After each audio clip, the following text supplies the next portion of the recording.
What is your largest household expense?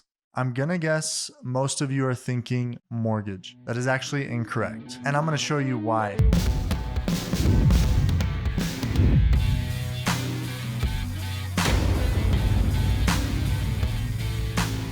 Hey, what's up, everybody? Welcome to the Fight Against Mediocrity YouTube, where my name is Kevin Kartchner. I'm the CEO of the Fight Against Mediocrity, where we talk about business, sales, real estate, becoming better, self-improvement, and fighting mediocrity. And I'm here on the front lines with you. So today we're going to talk about something where if you feel like you're making enough money right now, this is for you. This is also going to help you feel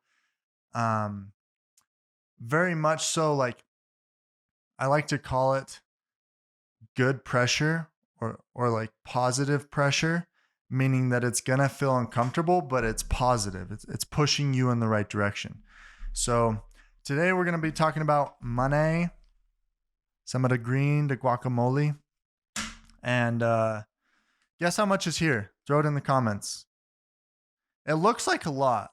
Like if I were guessing, I would probably guess more than what it is. Throw your guesses in the comments below. I'd love to hear how much you think it is. Mostly 100s, few 20s, 150, I think.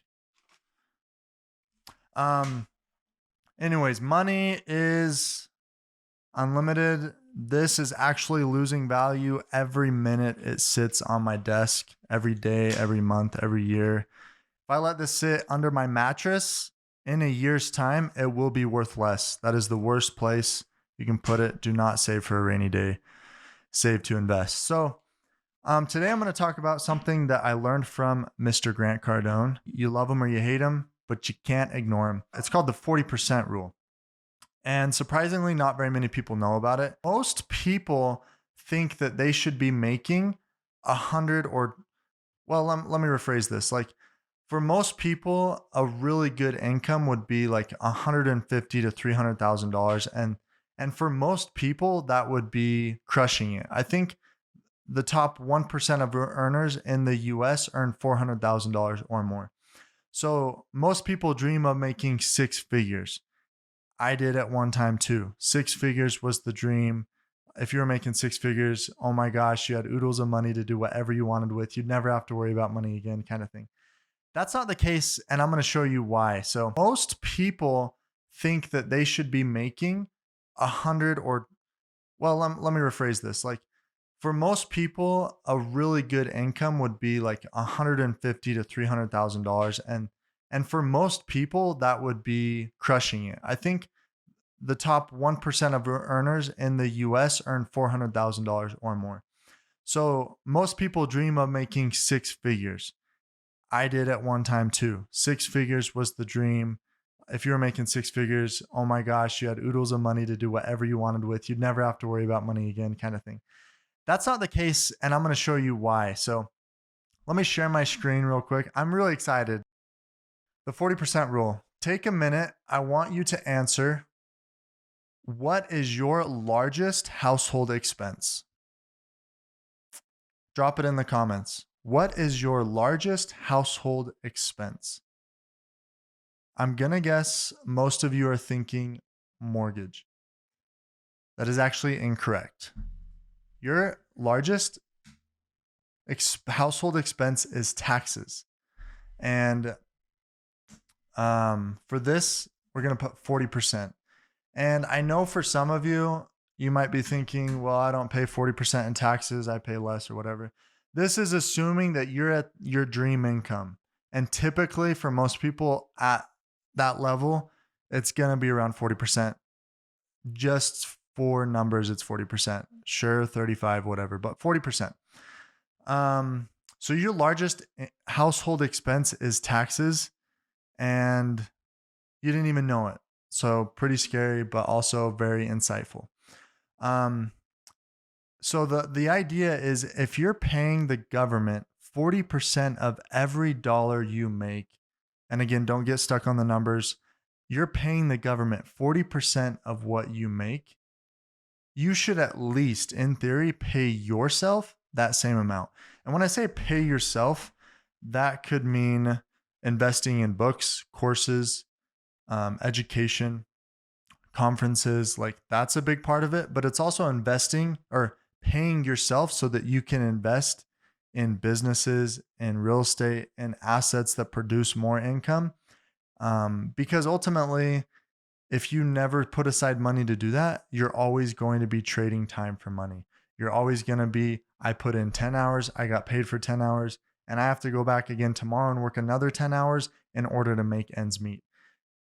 And I think for most people, like, you don't plan for that to happen, but you don't plan to invest. So that inevitably happens.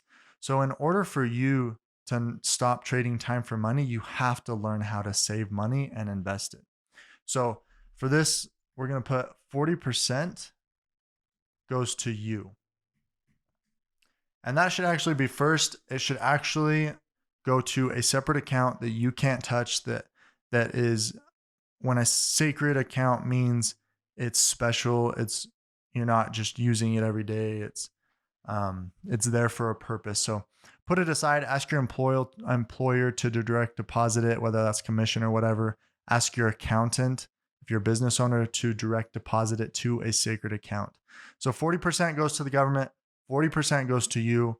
That leaves, if I did the math right, which I think I did, 20% for everyday living, let's say.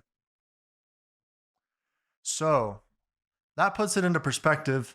And I'll just go over here and put, like, if you earn $100,000, that leaves you $20K to live off of, $40K to invest, and $40K in taxes. I don't know where you live or what your circumstance is, but most people in the US, and I would say arguably the world, cannot live on $20K a year. That would just be ridiculous. You could probably do it. You could do it. I'm sure you could. You could probably find like a $300 apartment to rent. You could do it. But the point is, like, it's very difficult, especially for a family, and it's not the lifestyle you probably dreamed of. I'm not saying you have to have like the Rolls Royce or all that stuff. Like, that ultimately is nice, but it's not going to make you happy. The thing is that I'm trying to teach you is, like, you have to save if you want to stop trading time for money. So the 20K is going to help you save to the 40. I know our family, we can't live on 20K. When I did the math on this for the first time, I said, I need about at least 140K that I wanted to live on everyday expenses. So that put it at 700K total. Whoa. That I needed to make 700K. And that would put it at 350, or no, sorry, doing the math, 280K to invest and about 280K in taxes. So if you look, it's actually really, really funny, because if you look at this, most people think I want to make 140K a year and I will be sitting pretty. But in order to really live off 140K and be sitting pretty and live that 140K lifestyle, you actually need to make 700K. You see how this puts like a ton of positive pressure on you, to be like, I need to make more money, because number one, I don't want to always be trading my time for money. And number two, in order to do that, you need to save to invest. And I'm not talking like, a lot of people will say like, well, what if I invest $500 a month for the rest of my life? Okay, sure. By the time you're 65 and a half, you'll have a few $1,000,000 in the bank. But by that time, who knows how long that will last you? And that means you weren't able to enjoy your 30s, 40s, 50s, 60s up until that point.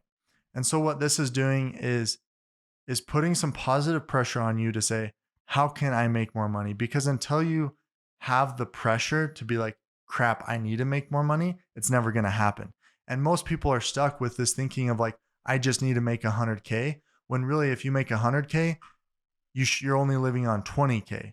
And so you need to make 700K to live on 140K and up and up and up in order to invest 200K a year, which if you're making 10% on your money, that'll give you $28,000 a year for the rest of your life. And in order to get that 140K to live on the rest of your life, you need to invest 1.4 million. I did that math super fast. Hopefully it didn't go over your head. But I'd love to hear your thoughts on the 40% rule. For me, when I first heard it, it applied a ton of positive pressure on me. So, I mean, we have 1, 2, 3, 4, 5, 6, 7, 8, 9, 10. These are crisp, clean, brand new $100 bills. So I have 10 big 100s right here. So 4 of these, you can see that? 4 of these go to taxes. 4 of these, sacred account, very sacred account. Store these in a sacred account. This is what's going to allow you to spend time with your family, vacation, buy the things that you want without stressing about it. This 40% is like keep it, hold it, store it, invest it, put it into assets. And then 20% live on. So in my case, interestingly enough, is like for the church that I belong to, the Church of Jesus Christ of Latter-day Saints, not to get religious, but I actually pay 10% in tithing. So that actually adds a whole new level to it, because then roughly I'm living on 10% of what I make. And so that put a ton of positive pressure on me. So that 700,000 that I showed you up there before, that actually means we only live on 70,000. So it applies a lot of positive pressure. And I'm not saying that like tomorrow, if you don't start saving 40%, you're going to die, but like work up to it. Work up to it. Start it. I'm going to save 1%, 5%, 10%, 20% until you get to that 40%.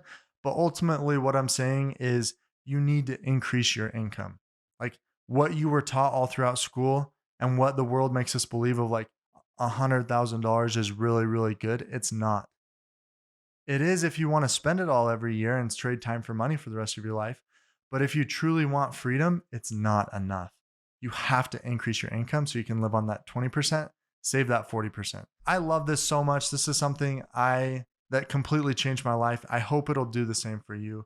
Drop a comment below if you did have some cool realizations while you were watching it. But like, you have to increase your income. It's not a bad thing. It's not a bad thing to desire.